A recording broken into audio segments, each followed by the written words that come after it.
Winston Scott akhirnya kehilangan kakaknya yaitu Frankie Scott setelah Frankie mengorbankan dirinya demi menyelamatkan Winston adiknya dan Yen istrinya. Rupanya mesin pencetak koin atau koin press yang dicuri oleh Frankie dari Cormac masih belum ketemu. Lantas bagaimana kelanjutannya? Universe, let's talk about it.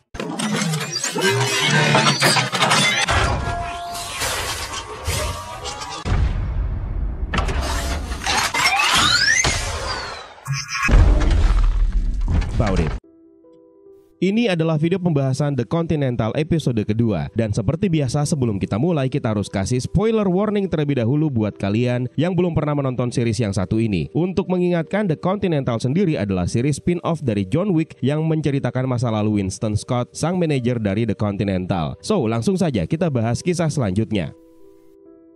Kita buka episode kedua dengan adegan kilas balik di The Bronx pada tahun 1955 yang memperlihatkan Winston Scott yang masih muda dan Frankie menjalankan perintah dari Cormac. Mereka melemparkan sebuah botol yang terbakar ke dalam sebuah apartemen. Winston menangis dan merasa bersalah ketika mendengarkan teriakan korban di dalamnya. Kita kembali di masa sekarang. Miles yang diperankan oleh Hubert Point du Jour memberikan Winston yang diperankan oleh Colin Woodle sebuah amplop dengan dog tag dan cincin pernikahan Frankie yang diperankan oleh Ben Robson. Kemudian dia dan Miles menyaksikan seseorang membakar jasad seseorang yang ternyata adalah Frankie. Selanjutnya kita kembali lagi ke masa lalu di Saigon pada tahun 1973.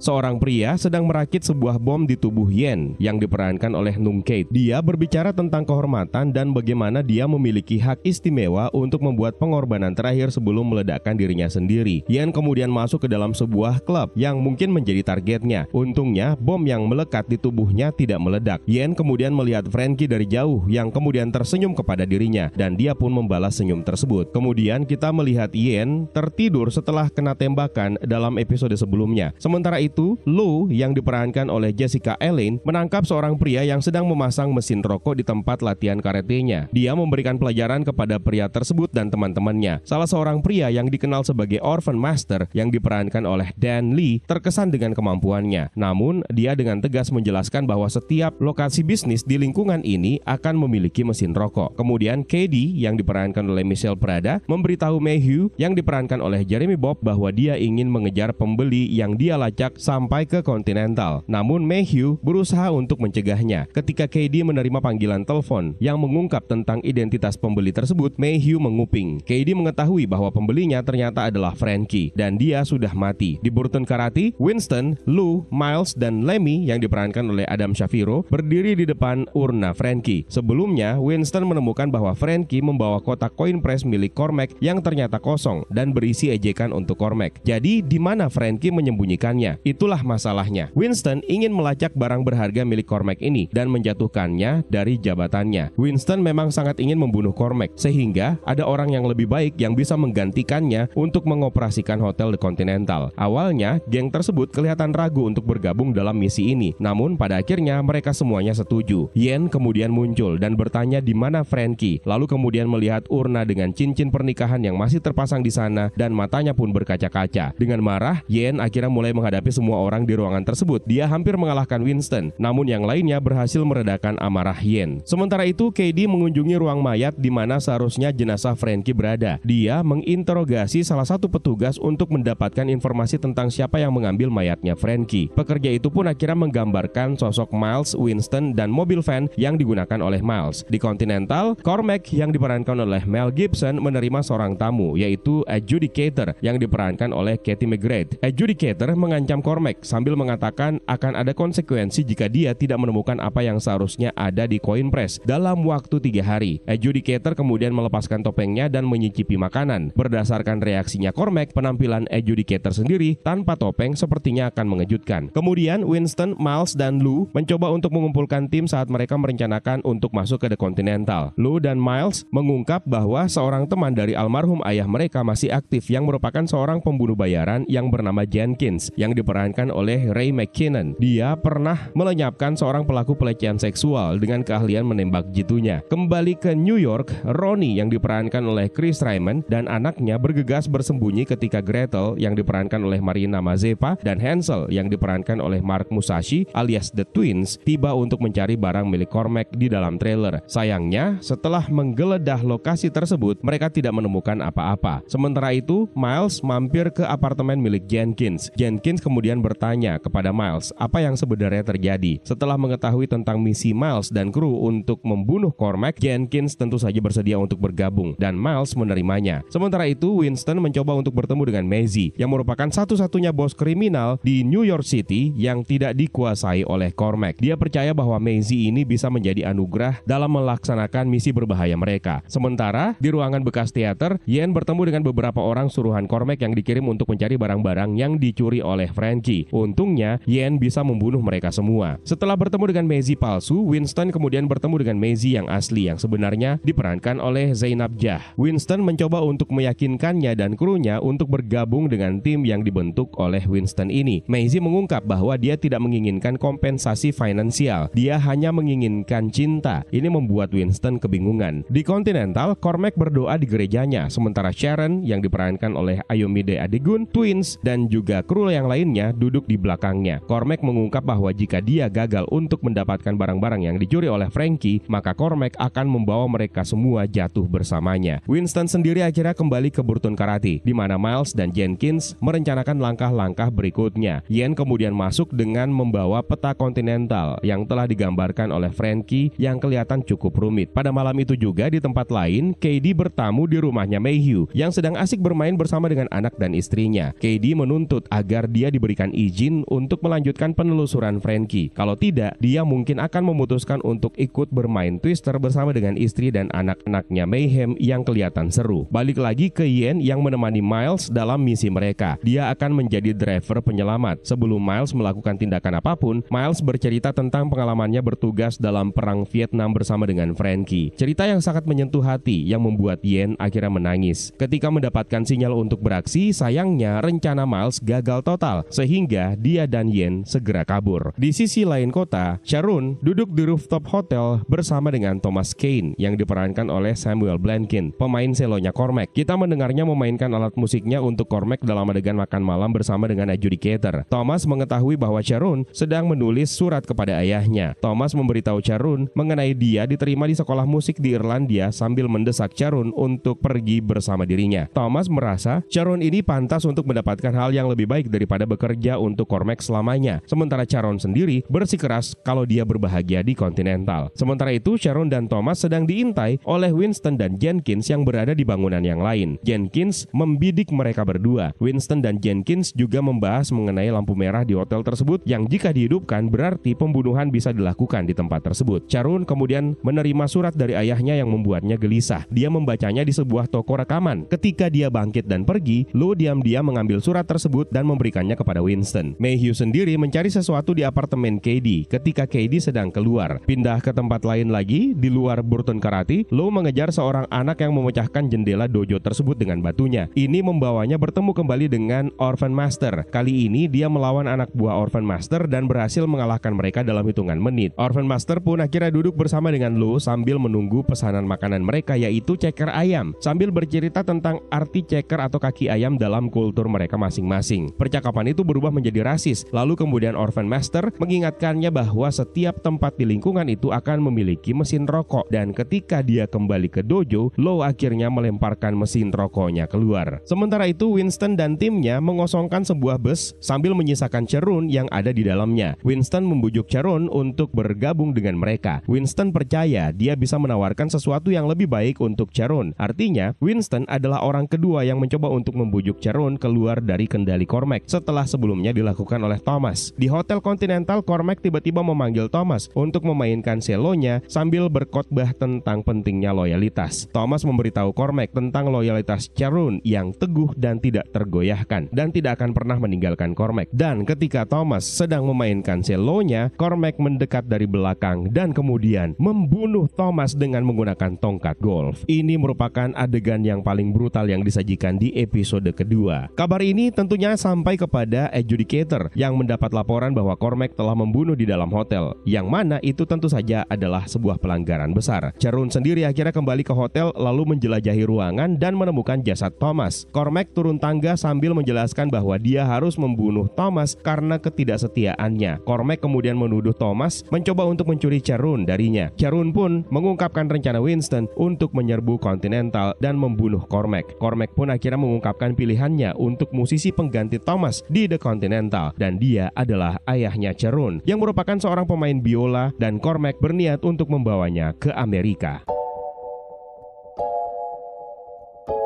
Sekarang ayo kita lihat ada easter egg apa saja yang bisa kita dapatkan di episode kedua ini. Kita mulai dari intro yang memperlihatkan sejumlah perubahan. Dalam adegan ilustrasi di dojo ada sebuah banner dengan huruf kanji dan di bawahnya bertuliskan loyalty. Ini berbeda dengan intro episode pertama yang mana di banner tersebut terdapat tulisan sacrifice. Tentu saja ini mengacu kepada tema sentral dari kedua episode ini. Di episode pertama The Continental memperlihatkan sacrifice atau pengorbanan yang dilakukan oleh Frankie untuk membiarkan Winston dan Yen agar tetap hidup. Sementara di episode kedua fokus membahas loyalitas, khususnya loyalitasnya Cherun kepada Cormac. Loyalitas tanpa batas juga sempat diperlihatkan sekilas oleh Yen kepada suami pertamanya. Perubahan yang sama juga terjadi di poster di dinding di sekitar mobil Mustang merah yang juga berubah di episode ini. Adegan ketika Winston menusuk seekor kecoa dengan menggunakan pisau sebenarnya merupakan adegan yang juga sudah digambarkan dalam adegan intro untuk series ini. Sama halnya seperti patung monyet yang menunjukkan jari tengahnya yang ditemukan oleh Cormac di kotak yang diambil dari Frankie setelah membunuhnya juga merupakan adegan yang sudah digambarkan melalui intro series ini. Kemudian beralih ke scene yang lainnya ketika KD mencoba untuk melihat jasad Frankie, namun dia tidak menemukannya. Petugas yang diinterogasi oleh KD yang bernama Ezra bisa jadi adalah seorang petugas cleaner seperti yang pernah diperlihatkan dalam film John Wick pertama. Ada petugas cleaner yang dipimpin oleh Charlie untuk membereskan kekacauan termasuk jasad korban pembunuhan, dan cleaner ini bekerja untuk High Table. Di ruangan ini bahkan kita bisa menemukan jaket hitam dan topi khas yang mirip seperti yang pernah digunakan oleh Charlie dalam film John Wick pertama. Tim yang dibentuk oleh Winston kemudian berencana untuk meminta bantuan seorang bos kriminal yang belum pernah disentuh sama sekali oleh Cormac, dan dia adalah seorang wanita yang bernama Maisie yang menjalankan jaringan kriminalnya dengan menggunakan jasa dari para tunawisma yang dia urus. Fans dari franchise ini tentu saja akan mengenali bahwa ini adalah operasi yang sama yang dijalankan oleh The Bowery King yang diperankan oleh Lauren Fishburne, dan sangat mungkin Bowery King memiliki ikatan saudara dengan Maisie. Sayangnya dalam series ini Maisie tidak disebutkan sebagai The Bowery Queen, hanya ada satu sebutan untuk Maisie yang sempat diungkap oleh Lemmy yang menyebutnya sebagai Queen Pin. Winston juga merekrut seorang penembak jitu atau sniper yang bernama Jenkins yang punya sejarah panjang dengan Miles dan Lou. Selain juga ternyata dia memiliki sejarah yang panjang dengan Cormac karena dia terlihat sangat mengenali Cormac. Dia bahkan juga pernah menginap di Hotel Continental sebelumnya. Pengenalan Jenkins sendiri mengingatkan kita kepada karakter yang bernama Marcus yang diperankan oleh Willem Dafoe dalam film John Wick pertama. Dari keahliannya dengan menembak dengan senapan dan loyalitasnya kepada teman-temannya, Jenkins dan Marcus sepertinya memiliki banyak kesamaan. Kemiripan yang lainnya juga bisa kita temukan dalam dirinya Yen, di mana di sepanjang episode kedua ini diperlihatkan Yen berduka atas kematian Frankie, dan bahkan termasuk dia diceritakan kembali ke rumah lama mereka yang hancur yang terletak di sebuah bekas teater. Sama halnya seperti John Wick, Yen juga diberikan pelampiasan untuk rasa sakit hatinya ketika beberapa antek suruhan dari Cormac datang ke rumahnya untuk menggeledah dan mencari barang yang dicari oleh Cormac dan telah dicuri oleh Frankie, dan Yen pun berhasil membunuh mereka semua seorang diri. Ini mengingatkan kita kepada John Wick yang berduka atas kematian istrinya, lalu kemudian rumahnya diserbu oleh Losef Tarasov dan antek-anteknya. Di episode pertama, High Table memanggil adjudicator untuk menyelesaikan masalah serius yang ditimbulkan akibat pencurian mesin coin press dari The Continental. Di episode ini, The Adjudicator akhirnya bertemu dengan Cormac dan memberinya waktu 3 hari untuk menemukan barang yang telah dicuri oleh Frankie. Ini mengingatkan kita kepada ultimatum yang diberikan oleh The Adjudicator kepada Winston Scott dalam film John Wick Chapter 3 Parabellum, di mana pada saat itu Adjudicator diperankan oleh Asia Kate Dillon, dan The Adjudicator memberikan batas waktu untuk mengurus urusan Winston sebelum dia akhirnya digantikan. Dan untuk kasusnya Winston, dia akhirnya berhasil keluar dari masalah setelah mengkhianati John Wick di ending film tersebut. Di episode ini kita juga melihat sisi lain dari Cormac yang akhirnya memilih untuk datang ke gereja dalam rangka berdoa. Meskipun di tempat suci tersebut dia memarahi seluruh orang suruhannya, termasuk The Twins. Cormac pun akhirnya berdoa kepada patung Yesus agar dia bisa kembali mendapatkan apa yang telah dicuri oleh Frankie. Adegan Adegan di gereja ini bukan merupakan hal yang baru, karena kita bisa menemukan adegan tembak-tembakan yang terjadi di dalam gereja dalam film aslinya, ketika John dan Kane yang diperankan oleh Donnie Yen juga terlibat percakapan di dalam gereja dalam film John Wick Chapter 4. Easter egg yang paling menarik adalah ketika Lou bertemu dengan Orphan Master dalam adegan percakapan di meja makan ketika mereka menunggu sajian makanan ceker ayam. Lou kemudian menceritakan tentang arti dari kaki ayam atau ceker ayam untuk kulturnya dengan menceritakan neneknya pernah menancapkan kaki ayam di pintunya untuk mengusir boogeyman. Lalu kemudian setelah percakapan selesai, Orphan Master memerintahkan anak buahnya untuk menancapkan kaki ayam di pintu mereka. Tentu saja ini merupakan sebuah Easter egg yang halus untuk John Wick sendiri. Seperti yang kita tahu, John Wick sangat terkenal dalam dunia kriminal yang menyebutnya sebagai The Baba Yaga. Nama julukan tersebut didasarkan kepada makhluk yang mirip seperti penyihir dalam folklore Slavia, dan banyak orang yang salah mengingatnya sebagai The Boogeyman. Sama seperti yang telah ditetapkan dalam film aslinya, satu-satunya aturan yang tidak boleh dilanggar di Hotel Continental adalah tidak boleh ada bisnis alias pembunuhan yang dilakukan dalam gedung tersebut, atau orang yang bertanggung jawab akan dinyatakan dalam status excommunicado. Aturan ini juga berlaku untuk manajemen, dengan Cormac bahkan menyatakan seberapa pentingnya tradisi ini yang dia jelaskan di episode sebelumnya. Namun ketika Cormac mengetahui bahwa Thomas mencoba untuk mencuri dalam tanda kutip Sharon untuk membawanya ke Irlandia, Cormac akhirnya memerintahkan selis tersebut untuk memainkan beberapa musik sebelum akhirnya membunuhnya dengan menggunakan stick golf. Adegan ini mengingatkan kita terhadap pelanggaran yang serupa yang dilakukan oleh John Wick dalam film John Wick Chapter 2. Namun anehnya di sini, adjudicator dari High Table tidak terlihat marah setelah mendapatkan laporan pembunuhan Cormac ini. Namun justru melihatnya sebagai tanda bahwa kekuasaannya Cormac di Continental akan segera berakhir. Pembunuhan Cormac terhadap Thomas ini mengingatkan kita terhadap salah satu adegan yang sangat mirip dari film The Untouchables yang digarap oleh Brian De Palma. Dalam adegan tersebut, Robert De Niro sebagai Al Capone menggunakan sebuah tongkat bisbol, lalu kemudian memulai pidatonya dan melanjutkannya dengan kejam memukuli salah satu anak buahnya sampai mati. Di sepanjang 2 episode The Continental ini, hubungan antara Winston Scott dan juga Charon belum terlihat sama sekali. Namun di ending episode kedua, sepertinya jalinan tersebut sudah mulai terlihat. Pertemanan antara Winston Scott dan juga Charon yang diperankan oleh Lance Reddick, sementara Winston Scott diperankan oleh Ian McShane dalam film John Wick, merupakan hubungan persahabatan yang sangat kuat, dan itulah yang membuat kematian dari Charon dalam film John Wick Chapter 4 menjadi salah satu adegan yang mengejutkan. Di episode kedua ini, akhirnya Winston mencoba untuk meyakinkan Charon untuk membantunya menggulingkan Cormac. Rasa hormat di antara mereka berdua sudah ada di ending episode kedua ini, dan sepertinya jalinan persahabatan tersebut akan kita lihat sepenuhnya di episode terakhir The Continental. Ketika The Twins terlihat membongkar trailer untuk mencari benda yang telah dicuri oleh Frankie, Hansel terlihat sekilas memegang sebuah album, yang mana ini merupakan album dari Chris Christopherson, yaitu The Silver Tongue Devil and I. Ini merupakan sebuah referensi untuk film Taxi Driver, di mana dalam film tersebut karakter yang diperankan oleh Robert De Niro juga memberikan sebuah album musik kepada teman wanitanya, dan ini merupakan album musik yang sama. Kembali ke bekas teater, ketika Yen terkepung, sebuah film terputar, yang mana itu merupakan film animasi pendek yang berjudul Let's All Go to the Lobby, yang dirilis pada tahun 1957. Dan itu dia beberapa detail menarik yang bisa kalian temukan di episode kedua The Continental. Kalau ada detail lain yang mungkin kalian ketahui dan tidak kita bahas di video kita kali ini, silahkan tambahkan di kolom komentar di bawah ya Universe. Terima kasih buat kalian yang sudah menonton, dan juga terima kasih banyak buat kalian yang sudah ikutan bergabung di membership untuk channel ini, dan terima kasih banyak buat kalian yang sudah bersedia untuk memberikan super thanks-nya. It's time for me to sign out. My name is Eka. Stay safe and until next time.